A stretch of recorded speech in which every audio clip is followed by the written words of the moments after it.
Hello, my name is Demetrius Easley, and I am 45 years old, and I have a wife and three kids. Um, my background is currently I'm in IT, and I do web development. Before that, I was a police officer for 10 years. I was saved at the ripe old age of 9, but recently I've rededicated my life back to Jesus Christ and uh, knowing Him through His Word. The current ministries that I'm in at my church, Twin Rivers, here in St. Louis, Missouri, I I am in the youth ministry as a minister in the student ministry, and I'm also a deacon at the church. So, my current understanding and the definition of Christian leadership. Uh, what does it mean to be a Christian leader? I think most overall that a Christian leader is a servant, and um, anytime you have the opportunity to serve in your church, I think that it's a great opportunity to just be involved with your church and to serve in a church. It doesn't matter if there's a job to be done. There's an opportunity to serve. So um, I just believe that a Christian leader um, gives of himself or herself and dies to herself daily as the word commands us to do. And every night as a leader, when you die to yourself and you're pouring yourself out, that you must allow God to refill that cup. And so, as much as you take out, I think it's important as a Christian leader to be in the Word and to have that relationship with Christ, so that you can be filled up again and be available to those that you lead. So, the main difference that I see between Christian leadership and leadership in the world, um, and I'll give the example of the workplace. I think in the workplace, we see leaders as a different group. We see them as the brass, if you will. And there's a lot of contention that I see in the workplace between leaders and followers. Um, we don't always leaders and followers don't always have the same goals in mind, or we don't perceive to have they don't perceive to have the same goals in mind. Leaders per, goals are perceived to be uh, strictly for the company's bottom line, where a lot of times those who follow and those who are just workers, they see the bottom line as getting out a product for the customer.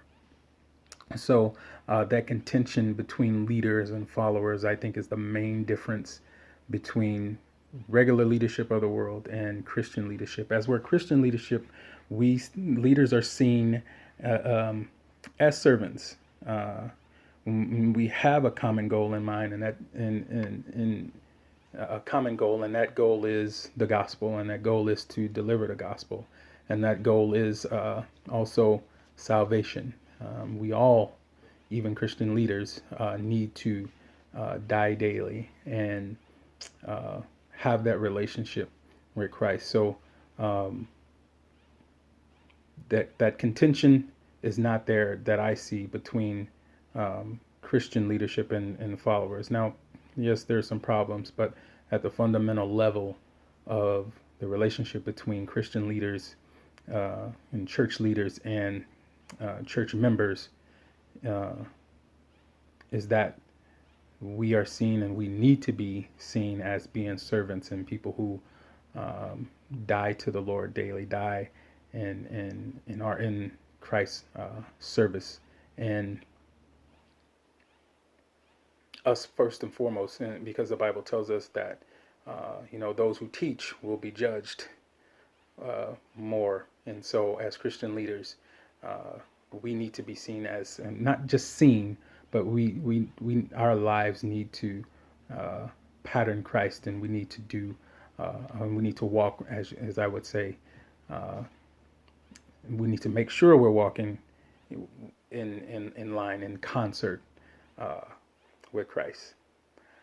Um, so some of the biblical passages uh, that kind of inform me, that I kind of look to um, when it comes to Christian leadership. The first one is Matthew 7:12.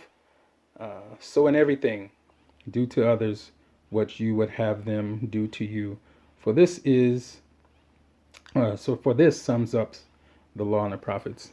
And I kind of would make some substitutions there. So where it says for everything do to others, I would say serve others how you would want others to serve you. And so as a leader, I think that it's important for us to serve others as we would want them to serve. And so we can be an example of service as we're teaching them and leading them to serve. And the other one um,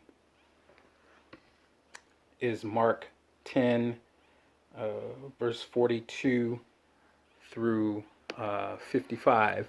And this is where Christ says, you know that those who are regarded as rulers of the Gentiles lord it over them, and their high officials exercise authority over them. Not so with you. Instead, whoever wants to become great among you must be your servant, and whoever wants to be first must be servant of all. For even the Son of Man did not come to be served, but to serve, and to give his life as ransom for many. So that's the example that we need to live by. And so, as a husband, as a father, and then as a church leader, I have to have that servant heart, so I can lead and be like Christ and be an example of Christ in all aspects of my life. Um, what questions do you have? What questions?